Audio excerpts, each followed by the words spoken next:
What's going on, Panther Gang? It is the month of May, which means we're doing the top 10 characters in the game. We got a slew of characters that were added, and some even receiving changes to their kits. Now, this is last month's tier list, which is completely irrelevant. Now that we got a new tier list, we have a brand new top 10 to talk about. Now, before we jump into this top 10, we reached 300 subs, which means we're doing a giveaway at the end of the video. Make sure you guys stay to the end, where you guys can find out the winner. But now, you guys know what to do. Let's wreck it!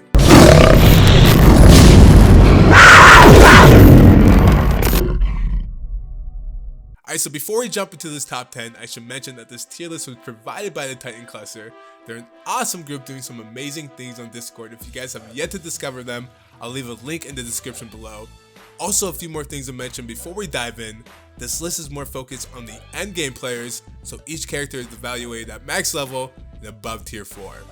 Other than that, there's no hold bars, meaning it's fair game for every character. No rules, just awesome characters that outshine the rest. But without further ado, guys, let's get ready to rumble! Alright, coming in at number 10, he is the son from the Fa family and will do anything to protect his honor. It's the one and only Ping himself. Now, if you guys didn't know, Ping is actually Mulan, and Mulan has a few things about her kit that stand out the most. Her tags are Hero, Offense, Kingdom, Mulan, and Princess. Now, there's two stats that we should focus on. Her offense, which is above average, sitting at 1,547, and her speed is incredible as well, sitting at 118, ranking in at number 4. Now, sadly, she gets outsped by her antagonist, Shan Yu, who's at 124, but it does not matter because Mulan compensates with her kit. Her basic Prepare to Fight has a chance to attack twice, as well as reduced target speed bar, but it does not stop there. She synergizes with princesses, having a 40% chance to assist. Now, we have 4 other princesses in the game, but what I want to see is Anna in the game from Frozen being the leader on that team. Now, for her special Soldier Strike, it inflicts offense down for 2 turns and has a chance to inflict silence.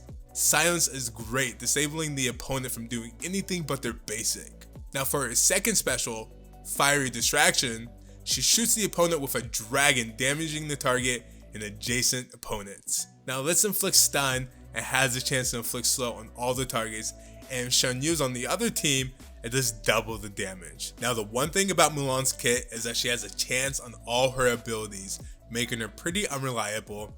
Her passive changes that completely. When an opponent gains helpful effects, she has a 40% chance to gain tactics. Now again, that chance is discouraging, but if you put her on a heavy buff team, she will get tactics almost every time, allowing you to do her second special, slowing down everyone on the opposing team. It's broken, and I really like that, and to be honest, I would not want to fight Mulan.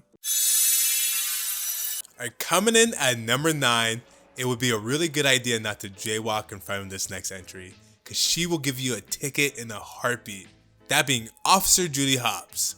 Now, if you even try to resist the ticket, she will bring you to jail, which is full of lions and tigers and gorillas. You guys do not want to go there. Now, Hopps tags are Hero, Offense, Downtown, Zootopia, and Downtown Hero. Her offense is average for an offensive character, and her speed is decent at 111, being outsped by a ton of characters, which is probably her biggest weakness. Now, Judy's basic, what it does is it attacks, then it gives her shield for 50% damage dealt, which is not a lot unless it crits. Now, her special, Paying Your Dues, it chains from 1 to 3 targets and has a 50% chance to gain haste for 2 turns. So putting her next to a tank is always a good idea.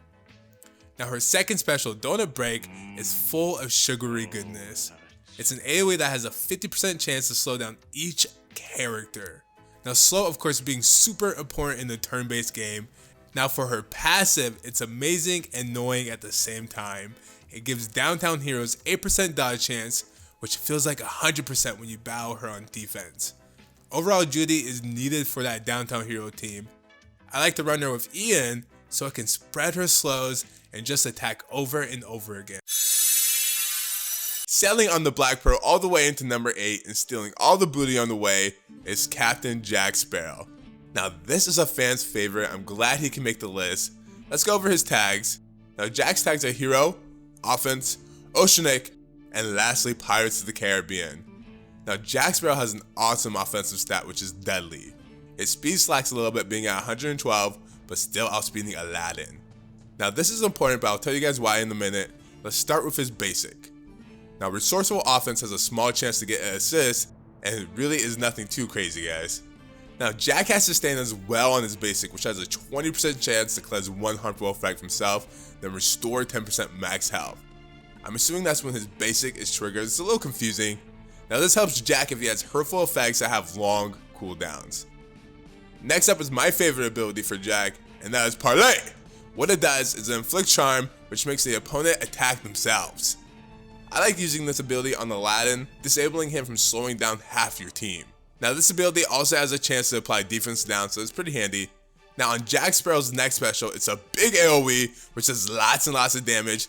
Now let me tell you, this ability hurts a lot when you're on defense, especially if the other team has a big bad wolf that has already defense down your team. In that case, Jack has a chance to get a crit, doing even more damage. Last up on his passive, it gives him a helpful effect that can lower the cooldown of Cannonball Barrage. If lucky, he can give himself offense up, then destroy the entire team.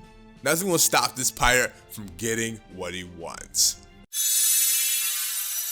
Do you guys know who has the highest speed in the game? If it wasn't obvious, it's Dash sitting at 139. This makes Dash the biggest threat at the beginning of any battle. He also has an Incredibles team that synergizes with him so well. His tags are Hero, Offense, Downtown, The Incredibles, and Downtown Hero. Now Dash also has incredible offense, which makes all his abilities hurt a lot. Now speaking on his abilities, let me break down his kit and how it works. So Dash takes advantage of the charge mechanic. What you want to do is stack as many charges as you can while using him. His basic quick hits gives him one charge and has a chance to chain. His special Heads Up is really fun to use. I recommend doing this as many times as you can. It also has a 3-turn cooldown and starts on turn 1. What it does is it attacks the opponent 5 times, gaining a charge for each attack. If he crits, the charges are double. Now Dash is definitely demigod, but you put him on the team with the Incredibles and you run Elastic Girl's leader tag, then he immediately gets boosted to God status. The reason being Elastic Girl giving him that extra crit boost. Now Dash can stack a total of 10 charges, and if you manage to get a full stack, then you are in luck. His special, the Dash, will attack the target, then chain to additional opponents for each charge. Now this is a fun ability when done right. Now his passive, in my opinion, is a win-lose. First, when Dash gains a charge, it gives 10% speed bar, which he's always getting charges, so he's always getting turns. This is broken, allowing him to do something like Heads Up, attacking 5 times in a row, then turning around and doing his second special, spreading lots of damage. On the downside, each charge gives him 10% evasion, and when he does get evade, he loses 2 charges. So you're trading damage for stability, which in my opinion, I'd rather just do damage as fast as I can. Now I just wanted to finish by saying that I feel bad for these kids who never had a chance to win against this little speedster. Alright, so they say the next entry has a strict diet of pork and old ladies. Coming in at number 6 is a big bad wolf. Let's huff and puff all the way into his stats. Now sadly, the big bad wolf has slightly lower than average offense for an offensive character. His speed is on the lower end, which really hurts him, but this character is still top dog, or should I say top wolf. His tags are Villain, Offense, Downtown, Mickey and Friends, and Downtown Villain. Now on his basic, he deals lots of damage, and if the target is below 50%, this will crit, and you know we need those crit as many times as we can get them. His special Huff and Puff is a big AoE that has a chance to inflict defense down, and if the character is a hero, it will always apply defense down, which is pretty handy. Now in my opinion, him and Jack Sparrow are power couples, just back-to-back AoEs that cripple the opponent immensely. Now this ability does have a 5-turn cooldown, which handicaps him a little bit. Now for his second special, in Sheep's Clothing, it can be game shifting sometimes. Let's say at the beginning of the battle you hard focus someone like Aladdin. When the big bad wolf is up, you can use this ability to take out someone on the opposing team turn 1, giving you the edge instantly. Now finally, on his passive Heroic Grudge, it gives him a quarter more power against heroes, and if a hero falls defeat to his big sharp teeth, then he will increase the magic of all his abilities. Now I really like the Big Bad Wolf, he's really good. He's making it to the top 10, but he's also a great free to play character as well. Oh grandma, what large teeth you have. You ain't seen the half of a deer. Flying in on his magic carpet all the way into number 5, it's the Arabian Prince himself, Prince Ali. Now Aladdin is a solid character with the entire Aladdin team that helps support him. Aladdin has great stats, but his speed is probably his biggest weakness, sitting at 111. If you run characters like Shan Yu with Aladdin, this increases his speed, making him faster. The only downside is characters like Jafar and Captain Hook can easily charm Aladdin, disabling him before he takes a turn. On the other hand, Aladdin can still outspeed a handful of characters. Now his tags are Hero, Offense, Kingdom, and Aladdin, and he is an offensive character. His basic Street Rat Strike attacks, then it has a chance to deal more damage if the character is slow or stunned. His special, One Jump Ahead, synergizes with Jasmine, always getting an assist from the princess. It also has a chance to give him haste and always gains evasion. I recommend you put Aladdin next to tanks, that way you can break chains, which will make your team take less damage over time. Now his final special, Carpet, is why this character is so strong. What it does is slow down each character on the flank. Now if you manage to pull it off right, you can slow down the other team's tanks and the support characters, allowing yours to go first. This also has a chance to reduce speed meter, and speed is the name of the game. Aladdin's passive gives the Street Rat some sustain as well. When Aladdin takes damage, it has a chance to heal him. The lower his health, the higher the chance for this passive to prompt. This ability always goes off when Aladdin's on defense. Aladdin will dodge all my attacks, then heal up when I finally get a little damage off of him. It's so annoying. Aladdin is good on most teams, and he's really OP from day one. He's always one jump ahead. Now this character has killed thousands, but will travel miles to return a doll to a little girl. He's such a nice guy when you really think about it. Coming in at number 4 is the leader of the Han army, Shan Yu. Now Shan Yu was a badass, but the Emperor was always my favorite, not budging or bowing at all. He also has an awesome beard. I really want this beard, guys. Now Shan Yu's tags are Villain, Offense, Kingdom, and Mulan, and he's an offensive character, and he has above average offense, and his speed is incredible at 124, which is the 3rd fastest in the game. But don't be fooled, he's going to outspeed most characters guaranteed, especially because of his leader tag. Now his leader tag gives him and Kingdom characters 8% speed, and after the calculations, he passes Hades, jumping up to 2nd fastest in the game. He is always going to go first, only being outsped by Dash. Now his basic Sword of Shan Yu has a chain, and chains come in handy on this kit because you want to spread as much damage as you can. The reason being is because his special, Now It's My Turn, attacks the target twice, and if he gets a kill, he'll get another attack. Now this is fierce, allowing him to easily take out 2 targets. Now his other special is a flank, applying defense down to each target. He also has a chance to get offense up.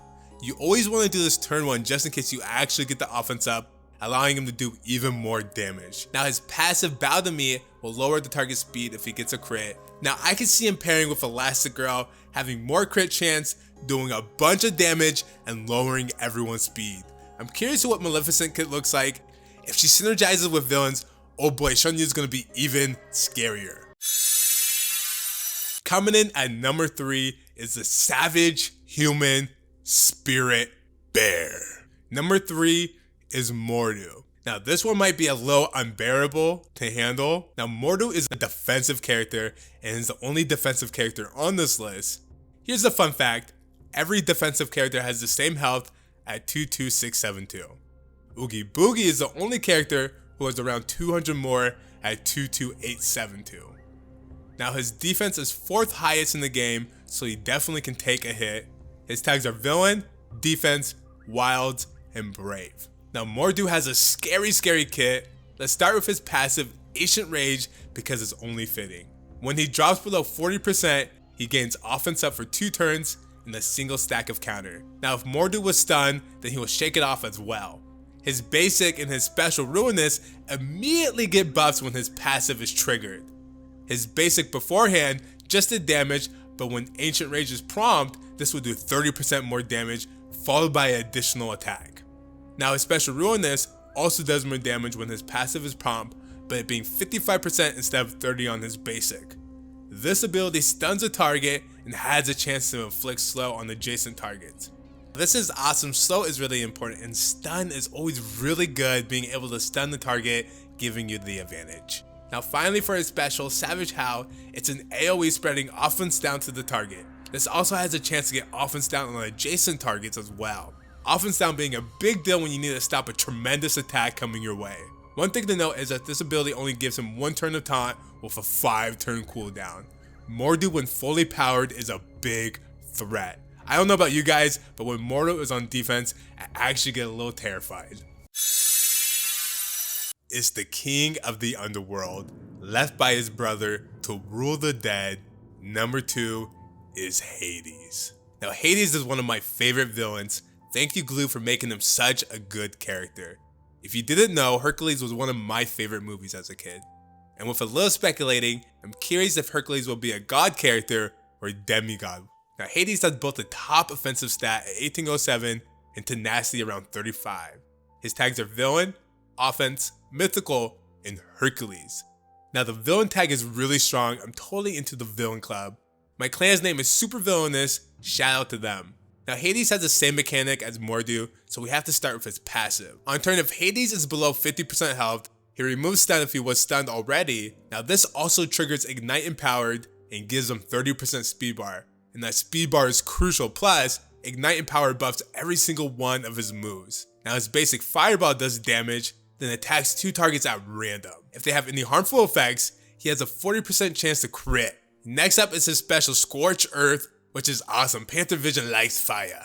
What it does is it attacks the flank doing lots of damage and being a counter to shield doing even more damage. Now if his passive is triggered, he gets a counter just like Mor'du as well. And finally on his special Combust, it's a big fiery AoE with 30% chance to apply continuous damage. Now imagine the continuous damage as burn, so basically Hades is just burning everyone straight to hell. Now I was a big Kingdom Hearts fan and I loved Hades in the first game. Bring Sword to the game and have the second costume be Roxas, that'd be awesome. I know the fans would love that. If Hades found out he was number 2, he would be heated. If he finds out. If is good. And it's the moment y'all have been waiting for. Can I get a drum roll please? He travels through space and time, taking over galaxies and destroying planets. Blasting his way into number 1, it's Emperor Zurg. Now first off, Emperor Zurg is a total ripoff of Darth Vader, which is just fine. I am a big Darth Vader fan. He has the 3rd highest offense at 1647, doing insane damage. And that's what he does. He does a lot of damage. You guys will find out. His speed is probably what is the only thing weighing him down, sitting at 109, which is slower than a lot of characters, making him easy to control with a little bit of strategy. Now Zurg's basic is wicked. It's called Evil Aim, and what it does is shoots his big gun 3 times, which also does more damage the higher the target's health is.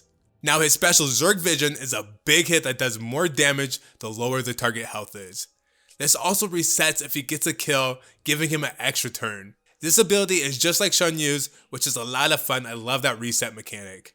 Now his next ability is Broken. It doesn't even make sense at all.